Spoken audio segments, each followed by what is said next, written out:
Hello বন্ধুরা, শুভ সকাল। আশা করি সবাই বৃষ্টির দিনে ভালোই আছেন, আমরাও ভালো আছি। তো আজ সকাল সকাল রান্নাঘরে এসে ডুমো করে কুমড়ো, আলু, পটলটা কেটে নিয়েছি আর বেঙর ডাঁটা কেটেছি।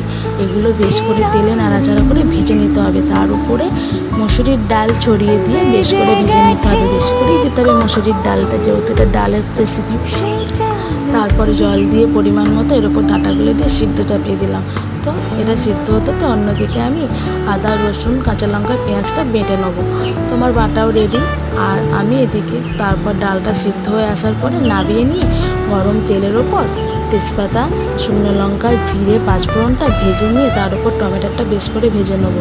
মশলাটা দিয়ে কষিয়ে নিয়ে সিদ্ধ রাখা ডালটা এর ভিতরে দিয়ে নাড়াচাড়া করে যেই ডালটা ফুটে আসবে তার উপরে গরম মশলা ছড়িয়ে দেবো, দিয়ে নামিয়ে নেবো। টাটা বন্ধুরা, দারুণ লাগে খেতে, করে খাবেন আপনারাও।